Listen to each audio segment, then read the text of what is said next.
Hi, everyone, and welcome to I Never Knew, but My Dog Did podcast. I am your host, Maureen Scanlon, or Life Coach Maureen, as most of you know me.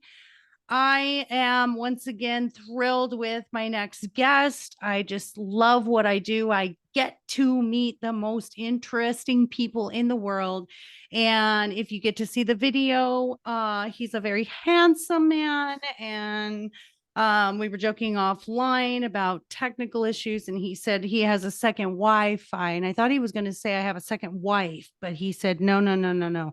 Not for all the money in the world. So, I am so happy to introduce everyone to Marc Paisant. And Marc's story is really interesting. He is a personal trainer. And I think it's interesting how us humans sort of separate physical and mental and emotional. And he's going to talk to us about how he's integrated all of it and why that's important for your best life. So here's a little bit of Marc's story, and then I'm going to throw it to him to really give you some details. So Marc had struggled early on in his adult life with his weight, confidence, anxiety, and depression, as a lot of us do, right? That's very common. And to be honest, he still struggles with those things, but he's learned how to use coping mechanisms that work for him. He had a few bad experiences with therapy, but he never gave up. And he never gave up on himself. And at a certain point in his life, he decided he was worth it. And I really, really love that. One of the questions on my questionnaire that I send to my guests is what helped you overcome the traumas? And a lot of people will say, my family, my church, my faith. And my favorite answer ever is what Marc said. And he said, therapy, therapy, and therapy. Did I mention therapy? So we're going to get into more of that. Welcome, my friend.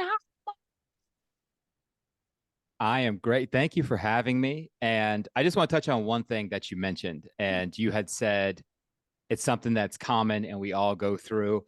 And I really like that, but it's so hard for people to just even say that. Like we don't want to even say that, mental health and mental issues are common in our society. We want to mask it. And that's what I did for the longest time. And I kind of learned through, and I don't know if I mentioned this before, therapy, if I had said that to you ever.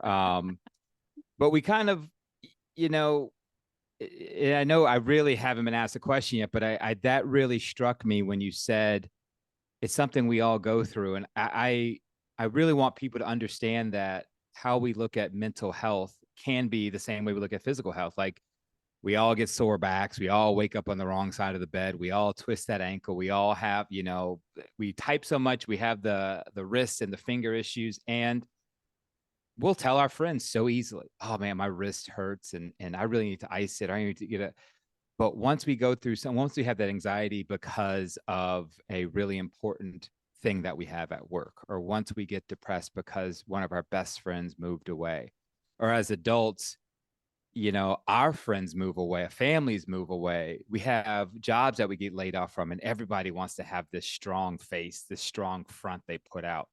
And that is so stressful and so frustrating and leads to more issues. So thank you so much for bringing that up. And it's my pleasure to be on this show.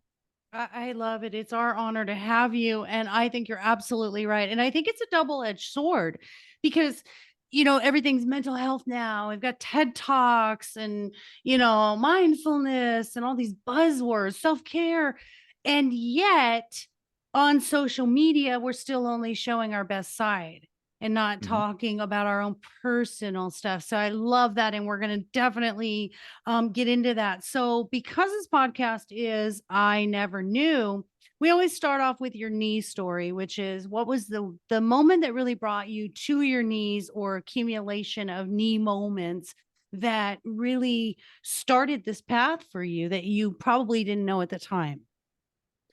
There's probably a couple for me, but the one that always sticks out is when I was a young adult and I was, you're getting used to the world. You have to make your own money and pay your own bills, and you got the little apartment, and life just comes at you quicker than you think. If there's any teenagers listening to this, like, it comes at you fast. Like, don't, enjoy the ride. Don't get me wrong. However, there was a point in my life, and I talk about this as much as I can, where everything was hitting me at the same time. I was overweight, I was eating poorly, addicted to food, addicted to fast food, at a dead end job, at a very toxic workplace, working terrible hours. No one was saying they appreciated what I do or even helping me get better at my job. I was kind of thrown out there and didn't really have a good set of friends. And I was people pleasing all the time. And there was one night I was driving home from work in a work truck, and I literally was on this big highway in Maryland going towards Virginia. And I thought to myself, like, if I just swerve this truck into oncoming traffic, like, someone will have to listen to me. Someone will have to give me the time of day. And, it was probably, looking back, it probably wasn't more than like 7 or 8 seconds, but it felt like an eternity. And I did not do it. But the next day, I contacted EAP from my job. One good thing I had out of this job was the employment assistance program, and I talked to a lady that just let me talk, just listened to me, and she said out loud that one, you need a break. You've been working too much and doing too many things, and two, it do you well to sit down and talk to a therapist. And I had been to a therapist before in college, and it had been a really good experience. So at that point, that's when everything kind of just hit me square in the face, that what you're doing right now is not working, and you're not going to be here long, or you're not going to have good health, or something bad is going to happen unless you make some changes.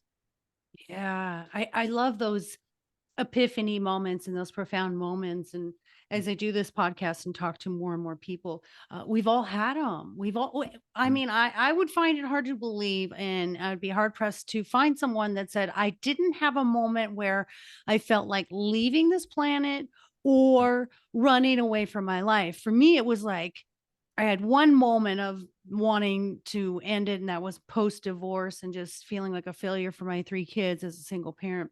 And there were many moments of, I want to run away from my life.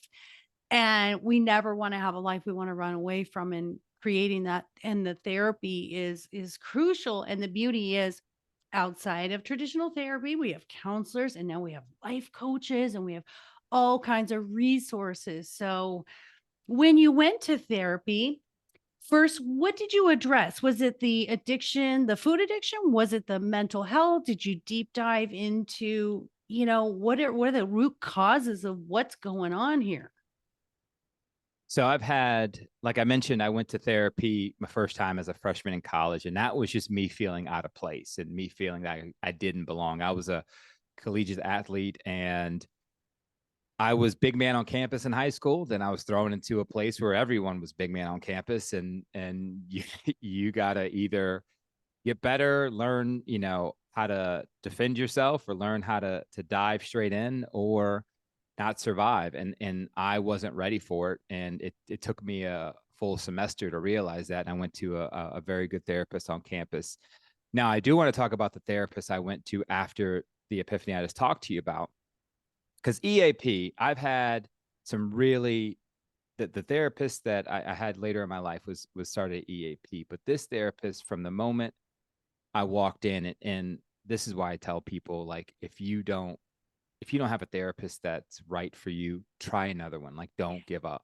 Yep. So it was the quintessential therapy office. It was the mood lighting. It was the slacks and the polo shirt with the loafers and the glasses and the notepad sitting at a desk away from me. I was on a couch, and I remember us talking about my feelings that night, and the words depression, anxiety were never brought up.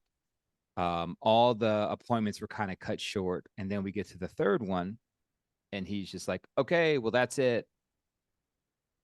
And I was like, "Oh, what do you mean that's it? Like, he's like, well, you get your three appointments with me, and that's what your EAP covers." And he didn't mention I could, pay for more time through my health insurance through him. He didn't mention I could go to another therapist. He didn't mention any of my options.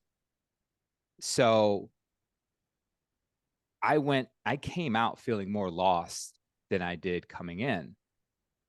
And so I did a lot of self coping again with, eating late at night, drinking too much, just trying to just push myself through entire work days until I get fired from that job, which I will tell people I deserve to get fired. Like, I deserve to get fired. I would have fired myself. And I finally get a job where it's not a toxic environment, and I have a very good leader as my manager who's very compassionate, very empathetic. But again, I'm still having these feelings because they're just not going to go away because I switched jobs. I mean, that's not going to, I have a better job, yeah, but it's still part of me. Right. So I do EAP again, and I find a wonderful therapist, Dr. Nedler. And we get to the third appointment, and I'm like, okay, so, what do we do now? I guess that's it. And he looks at me. He's like, what are you talking about? I was like, well, I know it's EAP, and I know. He's like, no, your health insurance is going to cover this, and we have a lot of work to do. And I was just even I just got chills in my body just remembering that conversation I had with him. And I cannot tell you how much we unpacked about some traumas I had as a kid. Not that I had a bad, any type of bad things in my childhood. I'm a twin, and there's a lot of comparisons I did with myself and him. There is some things I need to work out with my parents in regard to how they saw the world that they wanted for me and how I saw the world. And the relationship with my girlfriend, who's my wife at the time, how I looked, how I prioritized like other people before myself. And then he used the words depression, anxiety. That's the first time I had heard them said to me in my life. And I'm in my late 20s. And I remember my first thought was like, I've heard that word. That's not me. I'm sad sometimes. But and he kind of starts explaining it to me, and the anxiety he explains to me, and I'm like, doesn't everybody just feel that? Doesn't everybody have 1,000, thoughts going through their head every second of every day? Not Doesn't care if the sun's out, if it's raining, if you're stressed, if you're not. Like, everybody's like this, right? And he's like, no, everybody's not like this. I'm like, oh, okay, Hmm.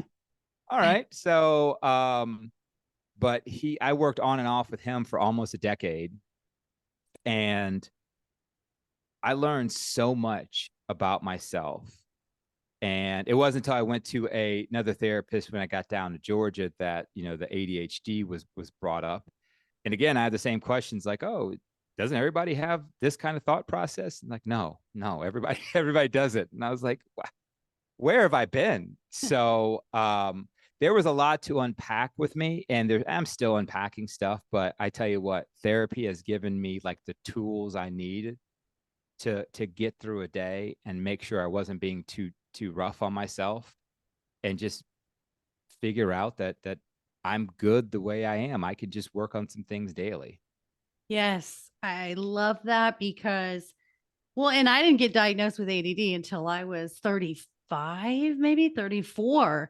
And I was like, isn't everybody all over the place? Isn't everybody else have this, And now there's kind of a new word, neurodivergent.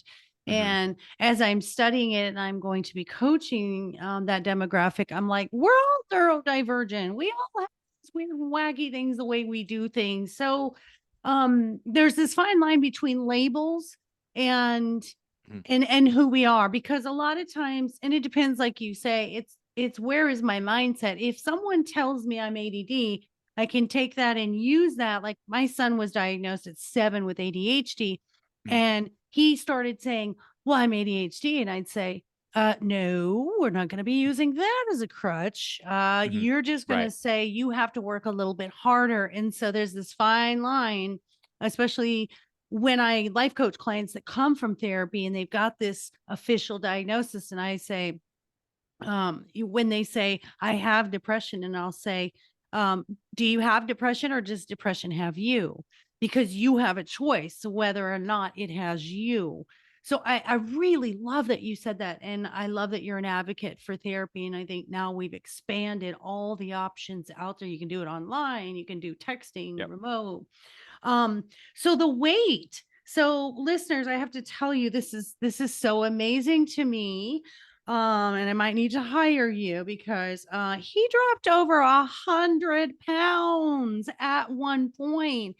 I mean, that had to build your self-confidence, that gave you focus. How was that journey?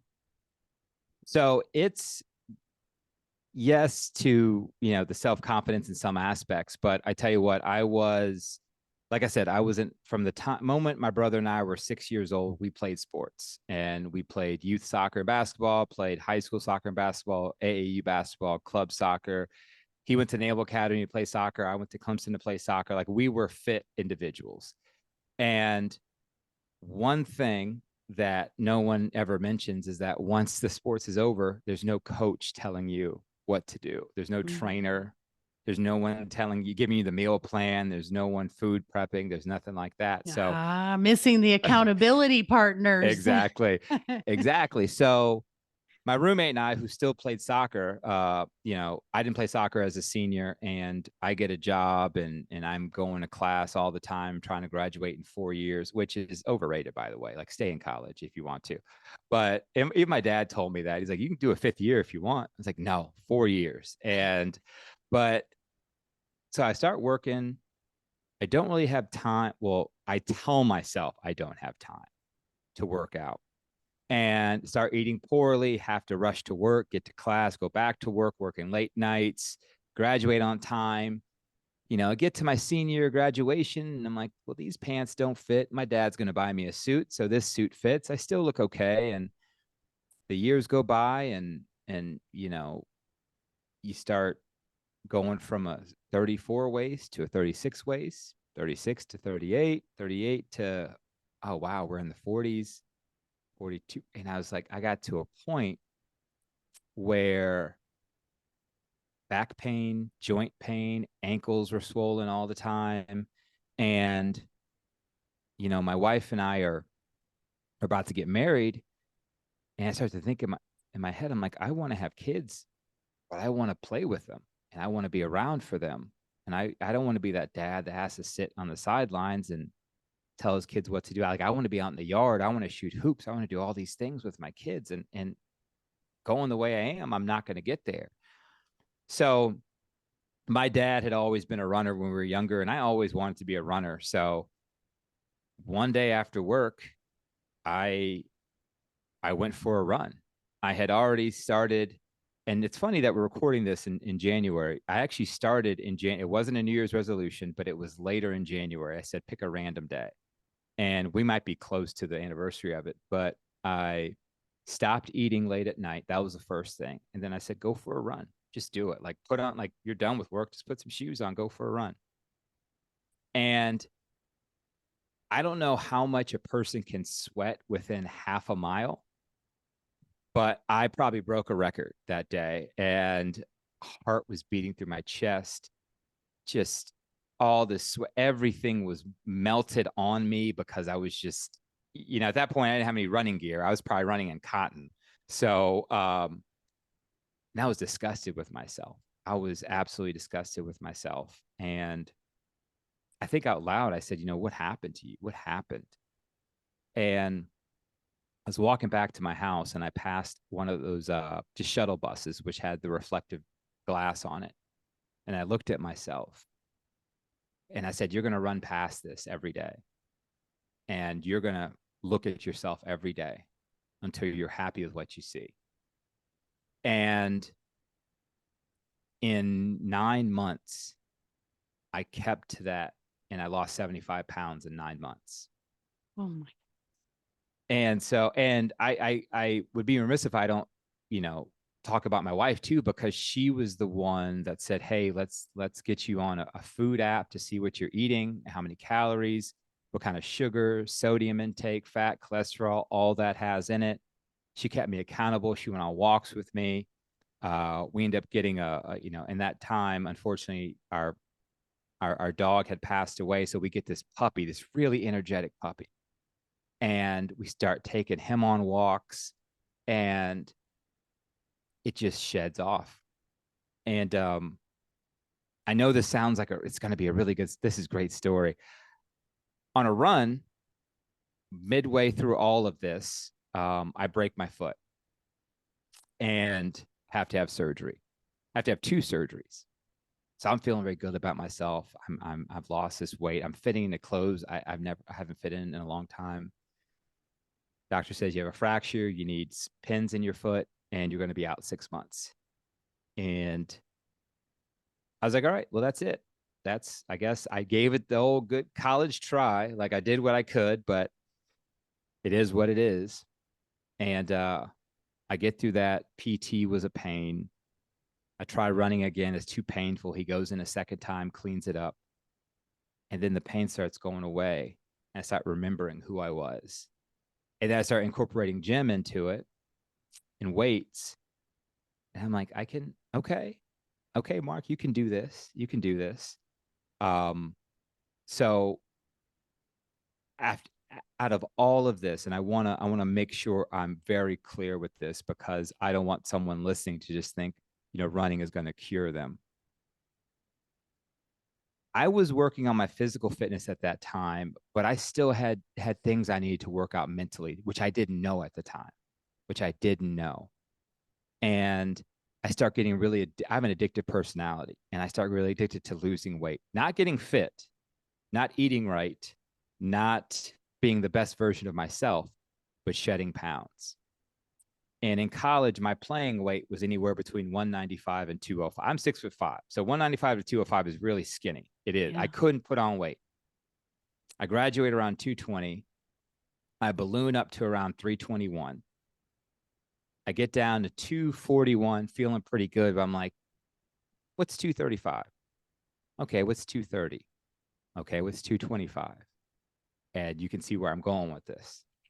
Yeah. And I get almost back down to 200 before I figure out, okay, this isn't healthy either. So just make sure people understand the basis of your fitness journey should not be pounds shouldn't be involved. Like, that's a great measuring stick. But fitness and how your body feels should be the measuring stick for you.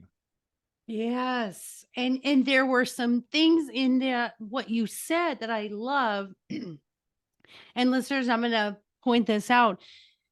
I noticed what you said was that self-talk. Mark, you can do this. And I think that's so important, recognizing, how do I speak to myself? Because you can do all the exercise you want. You can, aim for goals. But if you're not recognizing how you're speaking to yourself, you are counterproductive to getting to that end goal and where you want to be. And the other thing you said, which, even though, like you said, it wasn't that healthy, it has its value, which is chunk it up. And I don't like the scale, and I don't like the poundage. First of all, muscle weighs more than fat. So a scale is just your enemy. It's not measuring really anything. Some days I have more water and some days I don't. That doesn't have anything to do with how fit I am. So I love that you said that. So you did so much successfully, and then you figured out the formula. And then, is that when you said, I've got to help others, I got to pay this thing forward, I've got to let everybody know this secret? Is that how you came to be a personal trainer? Yeah, so the personal trainer thing is quite recent, and it's kind of the same journey as I did with the podcast. And I was really making some good headway in therapy, and I was really learning a lot about myself, really learning a lot about my brain and how I think. And the self-talk is a big thing, because my therapist called me out, because I would say things to myself that I wouldn't say to my enemy. Like I would internally or even out loud. And he kind of called me out on that. He's like, why are you talking to yourself like that? Like that, you need to treat yourself as you would a friend. And so once I'm making that headway, I'm thinking, okay, I want to help others the best way I can. I'm not a doctor, I'm not a therapist at this point. I'm not a medical professional, but maybe I could just talk about my journey and help people with theirs. And from that, there was a point when we moved down to Georgia and COVID hits and everyone is really hurting. A lot of people don't want to say it. A lot of people, oh, it's, we'll get through it. But, oh, I could spend time with like, you're out of your comfort zone. It's okay to say that. Like, it's all right. Like, we shunned people who are like, I really need an office. I want to go to my office. And, oh, what's wrong with you? And like, this person is opening up about how they're feeling. What do you mean what's wrong with them? Like, they're expressing themselves. So at that point, I was really doing some good stuff. I had a really great therapist in Georgia. And but I was working at a job that I really loved. However, it it didn't they didn't love me as much as I loved it. I'll put it that way. I was working too much. It was a startup. In my head, I'm like, everybody does this for a startup. Everybody does 6 different jobs and works 12-hour days. And then my coworkers were like, no, we don't do that. You're the only one doing that. And I was like, oh, okay. So there's plenty of days I missed my runs and plenty of days I didn't go to the gym. And once we kind of start seeing the end of COVID, which I don't mean that it's over, but we saw the little, the hump going down. I said, I'm gonna get a therapist for my body. I'm gonna get a personal trainer. I'm gonna get one myself. Like if I can do this for my mind and my emotions and my feelings, I can do the same thing for my body. And I get this guy, Brian, who's just an amazing rock of a man. He's just a big muscle walking around, a muscle with a personality.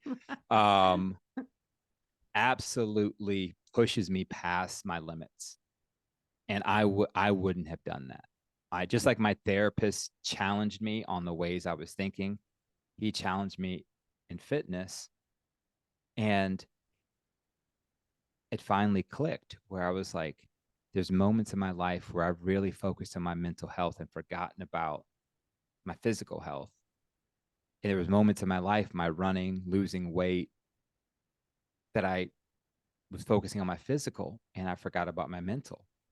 And at that moment, and I'm talking about when I say that moment, I'm like 18 months ago, 14 months ago, where I said, I need to be intentional with both of these things. Like the effort I put into one can't be taken from the other. Like I have to be intentional with both. And there was a byproduct out of all of this, which I didn't see coming. And it was me really starting to love the body that I'm in. And body image issues are a big thing with men, and men don't want to talk about it, but it happens with us. So guys, open up. We understand. You might see everybody talking about, dad bods and things like, which are fine. But if you're not fine with your dad bod, like it's okay to say that, man. It's cool. It's fine. Like let us support you.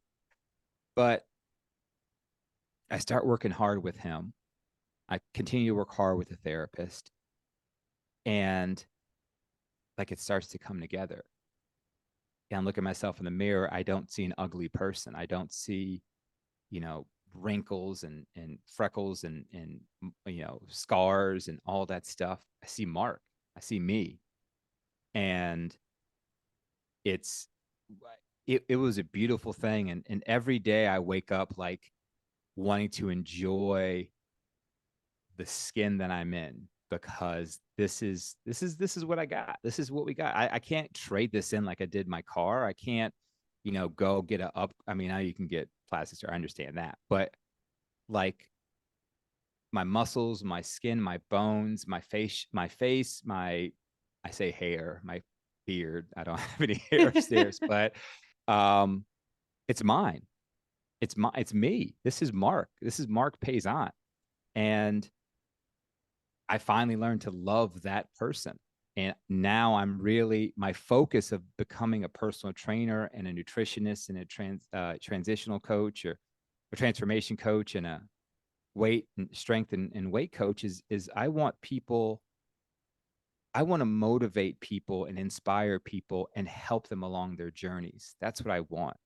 When I say if I can do it, you can, it's not condescending. I'm not Mm, putting you down.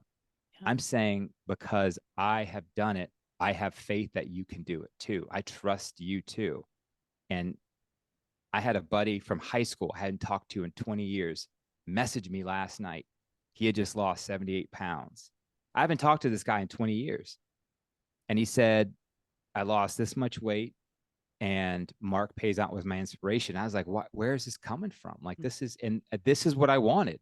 I want people to know they are able to do the things I've done. I love it. I love it. I think empowerment is underrated. It's that moment where you finally love yourself and you accept yourself, not even just love yourself. It's like, just like you said, I'm going to accept myself in the skin that I'm in. One of the things that I've noticed with me is when I'm not mentally or emotionally in a place that I should be, I distract. And it sounded very common in what you were like, I wasn't mentally and emotionally where I should be, so I hyper focused on physical, and I'm going to be running. And I am that same way where I don't want to deal with what's going on right now, so I'm just going to keep busy. And I'm a creative art, sort of artistic person. And so this is something we have to recognize, listeners, is if you're doing something and you're hyper focusing or sort of obsessive, either borderline or full on obsessive about something, you have to stop and take a look and be like, wait a minute, why am I doing this? What do you think? There's two questions I have for you that are wonderful. I have a 15-year-old grandson, and we struggle over You nutrition. don't, you don't, I'm looking at you. You no way you have a 15-year-old grandson. I'm Yes, looking right at you. Well, full congratulations. on. That's wow. Good for you. Bless your heart. Bless your heart. Thank you. Yeah, so I have guardianship of a 15-year-old, so I get to do this again. I get to raise another teenage boy, but we struggle over food and nutrition. And it's interesting because he's so wise. He says to me, because I love the food boxes that come the delivery, and I'm gonna do a shout out to Dinnerly because I love Dinnerly, and they have all these vegan, vegetarian, and healthy low cal options. And some of them he loves, and then there's others where I'll say, "Hey, this is what we're having tonight." And he said to me, "Grandma, it is not that I don't like your cooking, it's that I have a thought in my head that I'm not going to like this thing." So it's a mental block that he has. It's really interesting because my food or my love language is cooking for my family. It's like what my grandmother did and how she showed me she loved me. I'm going to do a TED talk on the sixth love language, which is food. But really, that's my love language. So when he doesn't eat it, I'm like, oh, you make me sad. So what can we do to help our young people? And he's 5'9" and he's very thin and not muscular, very active though, super active. So he burns more calories, I think, than he takes in. And I steer him away from soda. I steer him away from junk food. I want him to be his healthiest self as a young adult and growing forward better habits. What do you do to help our young adults? And it's funny you mentioned this, and this is something that my wife and I deal with my oldest daughter, who is 9, and will eat every chicken nugget you give her. Every chicken nugget you'll give her, she'll eat that. She'll eat the fries. She'll eat pasta, all that stuff. But once you throw a vegetable in front of her, like it's almost like she forgot how to eat. Like no, and it's but I was the same way as a kid. Like I ate all the vegetables, I ate most of the food, but if there was something that I just knew I'm not gonna like, I'm not gonna eat it. And I'm one of the like 1 or 2% of people in the world who have I don't know if it's predisposed or what it is, but I don't like cheese. I don't like it. Like I don't like the look of it, the feel of it. I don't like the taste of it. I'll eat pizza, but that's pretty much it. Um, and I have to explain myself to every new person I go to dinner with. It's like, yes, I don't like cheese. I understand that. And people listening right now are like, how does this person not like cheese? I understand that. So, but the thing about food and our kids, and I'm learning this, and I had a great person that I recorded with on my show who kind of explained, she does a lot with keto diets and a lot with nutrition. I had a nutritionist. I'm literally studying and taking the test right now for my nutritionist certification. But the one thing with kids is that adults need to know is that we have to reframe what food is. Like food doesn't just enter our bodies to take care of the hunger. Like food is the building blocks of kids in this world. So when you think about a child that, is building strong bones and muscle, skin cells, vision, hearing, brain is a big one. You have to think about all the vitamins and minerals and protein and fats and carbohydrates that this body needs to grow. And what you definitely want to stay away from is exactly what you're talking about, the sodas and the simple sugars and the added sugars, things like that. But what a lot of nutritionists say is find a middle ground, like find something your kid likes that is nutritious that you don't mind them eating over and over again. That is the toughest part for me because my oldest child, like she wants spaghetti, chicken nuggets, and French fries every night. And I'm like, okay, can we chill with the carbs? Like, yes, there's nothing bad about carbs. Like carbs are the macronutrient we need the most. Like our brain, it needs that energy. That's what makes our brain healthy and work. However, protein and amino acids and things like that in our muscles is the building blocks of everything else. So if you have a child that is thinking to themselves, I don't like this, the one thing I can say that is not medical advice, that's not nutritionist advice, that's not any advice, that's something we all should be doing, is just making sure, one, we don't make our kid feel bad for their food choices. We educate them.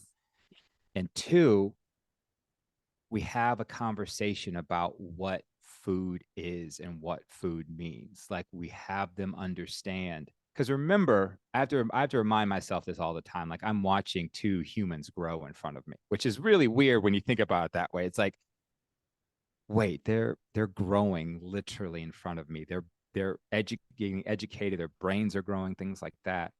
So they are great.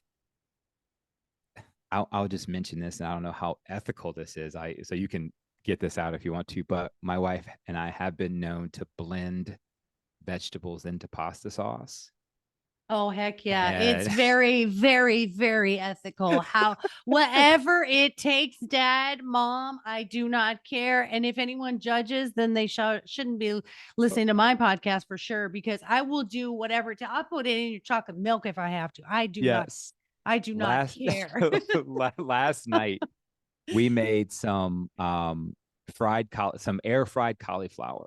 Mm. And my oldest daughter, I hear my wife saying, Aaliyah wants some of the chicken. I'm like, what is she talking about? And my wife looks at me, she's like, no, no. I was like, oh, yeah, yeah, definitely the chicken, yes. And she's like, this is good. I was like, oh, yes, thank you. Like, so it's like my oldest, she likes corn. That's the vegetable she likes the best. So if we have to make corn, 3, 4 times a week, we'll do it.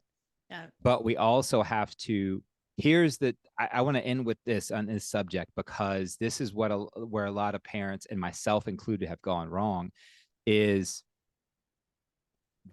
not finding that middle ground. And for the longest time, my wife and I were on one edge of the spectrum where we're like, okay, well, we'll just have to make her something different so she'll eat it. And then lately we've been on the I made it, you have to eat it type thing. Mm-hmm. But now, it's like, hey, let's find a middle ground and see if there's a side we can make easily that she'll like. And, we communicate with her about, why we're picking the food we're picking. And we make sure when we're with her, pediatrician, her pediatrician repeats what we've said. It's like, hey, you need the vitamins and minerals and all that stuff in your vegetables because you're growing. Like you're growing. Yeah. And the last thing you could always do is just, supplement it with some sort of protein shake, any type of shake that they like, fruits, vegetables, things like that, and just try to make sure that your kids are getting the nutrients that they need. Yeah, I love all of that, and I'm going to add to that with when I do like my couples coaching or my family coaching. Whenever there is, when they hit a roadblock between the kids and the parents, and there's different phases, guys. I remember my daughter at 2 would not eat anything except for pickles, and I was scared to death. And I went to the pediatrician. I was like, she's gonna die. All she's eating is pickles. And the pediatrician said, let her eat pickles, her body's going to tell her when she wants something else. And sure enough, it did. So that's it too. So toddlers are definitely a challenge. But I'm going to say this, with anything, whether it's food or chores or anything, when you're raising, I'm going to say under tens, Mm. um, choices. This is why they fight us. They're being independent. They want to feel that they can make choices. We are inherently and innately needing choices as humans. And I was talking to someone that about dogs yesterday. Dogs need to make choices every day too. So here's what you do. You give them choices of 3 healthy things. And you say, do you want broccoli? Do you want corn, or do you want carrots? Well, you win, win, win, win all the way. They win because they feel they have a choice in their meals. Here's the thing that I've learned with my grandson is to not shame him for not liking something. Right. Mm-hmm. So what I did when he came to live with me over a year ago, we have guardianship of him. I said, let's keep a running list of the things that you like. And when I make a meal that you like, let's write that down on a list. And so what we've done now is I'll say, what ingredients do you want? What do you like? And I said, I'll buy those ingredients. And then you look up online a meal you can make with those ingredients. So now I love he's that. a participant in a meal that he enjoys. He loves like chicken breast and Mm. what's that other one that I think it's like a Mexican sausage. Oh my gosh, he loves that Oh, so much. chorizo. Chorizo. Yeah. So Mm. he makes different things. He'll make himself a quesadilla. So it's great. We're working with him. I talked to someone who also is in the arena of nutrition and wellness. She said something that blew me away, and I wish I had done this with my children. We have to neutralize food. And I said, well, what does that mean? Well, we have to stop saying, if you eat your peas, then you can have your dessert. So we're shaming one and saying, I'm going to force you to eat this one so you can have this thing that's really good. I thought it was brilliant. She said this, put all of their food on the plate at the same time. So the dessert looks the same as the broccoli, and they get to go around and eat it all. And I thought that was brilliant because we do that, don't we? No, you can't have chips, because they're not good for you. We say this all the time. That's not good for you. So we're calling this food bad and we're calling this food good. And I think we're confusing our children. I'm almost positive I've done that I know I have. I'm guilty of that. And Yeah. I try my hardest not to do it anymore. The only thing I would say to that is because I know my oldest child, she will say that she's full with a meal because she wants the potato chips afterwards. She wants the snack of the potato chips afterwards. And the only thing I tell her is that, you know, I don't want you to fill up on such empty calories because you're going to be coming to me in 30 minutes and saying, Dad, I'm hungry. Yeah. And what that is that, our brains get addicted to, the salt and the carbs and everything and the empty calories. And it's almost like a drug to our brain. And we might not be hungry. It's just our brain wants more of that chemicals that's in either sugars or sodium, things like that.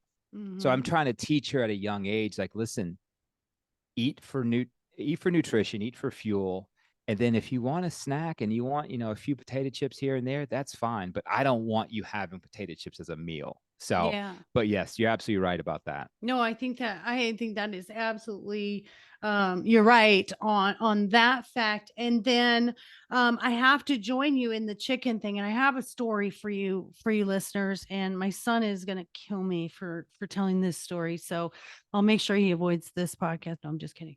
But he's 24 now. And I have to say this. This is something that's just a personal observation. With people who have neurodivergent things. So Mhm. whether it be ADHD or even spectrum, there's a texture thing involved that also makes them like or dislike things. And my son was a very much a textured thing. And he had it in his mind that he did not like meat. And so he loved chicken, like your daughter. So I would make pork, I would make beef, I would make everything. And he'd say, "Oh, this is really good." Or he'd say, "What are we having for dinner?" And I'd say, "Chicken," because I needed to get him to eat some meat besides Mhm. chicken. So, ooh, this is so bad. This is so bad. It makes me laugh. So he's 13 and he's posting this picture. We had a big Christmas party and we made this beautiful prime rib. And it was just, oh, it's wonderful. He takes a picture of it and he posts it on social media and he said, "Look at my mom's chicken." And I was like, Mark, it was like having the birds and the bees talk with him, except with food. Mm. I was like, okay, I think it's time we have to break it to him. Like there's no Santa and this is not chicken. So it was bad, but it did get him to eat it. And we laugh about it now. All these years later, when he comes over and, Christmas will have a ham and I'll say, "Here's your chicken, honey." But I That's a great moment. That's a great moment. That's a great bonding moment. I love it. I love it. do, and I think if there's any way that we can just get nutrition into our kids, then the better. So as we wrap up today, I want you to tell me, what is the advice you, if you could go back and give your younger self, even your younger college self, what would you say to either reassure yourself or say, what's the saying that you would give yourself to carry through to the person you are today? And I love this question, and I always preface it with two things. One is that there's nothing in my life that I would change because it's all made me the person I am today, Yep. and I'm thankful and grateful for that. And two, I I I would never give out unsolicited advice to anyone, and I want people to find their own journeys. However, when asked like something like this, I just want I would tell my younger self to literally just get out of your own head. I know it's easier said than done. Yeah. Get out of your way. And I can't tell you how many times as a athletic, tall, quick, very talented soccer and basketball player, I didn't see that person. I always thought I was not good. I always thought I was failing. I always didn't give myself credit for the good things I did and blamed myself solely for all the bad things. Yeah. And so, get out of your own way and take credit when you deserve it. That's Those two right. things I would tell myself. I love it. And I think because my husband is a twin, so I have a little more understanding of what you went through. There's an identity thing. Like my Mm-hmm. husband said, he's like, I didn't have an identity. It was just us. And they were like Yes. it was like Yeah. one name. It was like they didn't have even separate names. It was like combined names whenever they said it, Mm-hmm. or the twins. And Mm-hmm. so that definitely contributed, in my husband when we talk about some of the stuff he went through.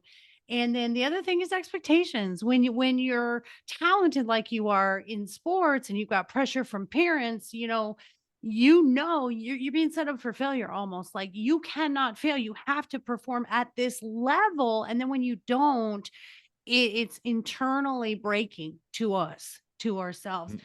So to lighten it up, my very last question that I do is my segment called Take My Money. And that is the weird and wacky stuff. So, for instance, I was talking to someone. Where is my here's one. Let's see some of the weird and wacky things that I've seen. Oh, for example, in my previous podcast, I've mentioned they had like s'mores chapstick. I'm obsessed with chapstick. So there's one that's graham cracker chocolate, and then there's marshmallow. Yeah, I know, right? Oh, Mm. and then today, in a previous one, I mentioned that there's a book on how to craft with cat hair. So you get where I'm going. You get where I'm going with this, right? What is the weirdest thing you bought, the weirdest thing you've seen, or the weirdest thing that you've seen somebody else sell, whatever it is? Give me something good. So I, one of my closest friends and I, she's the female version of me. Like I'm really, I like to have fun. I'm witty and I'm sarcastic and to a fault. Like sometimes it's like, Mark, all right, bring it back in. But there, one of our friends is a female version of me. So we, on birthdays and holidays, we send each other random gifts, like totally random.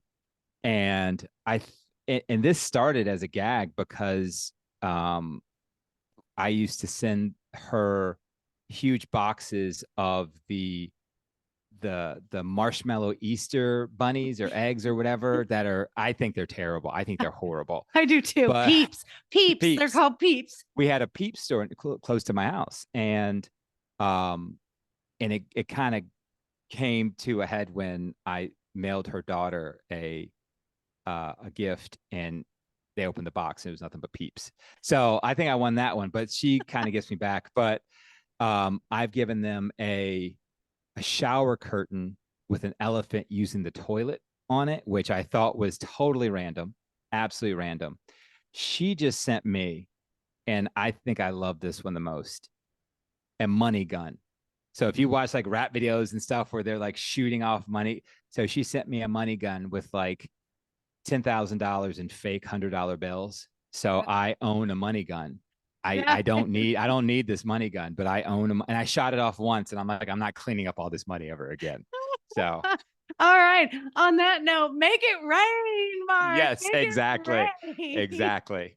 Oh my gosh, what an honor it is to have you here. I thank you so much for all of your information, for who you are.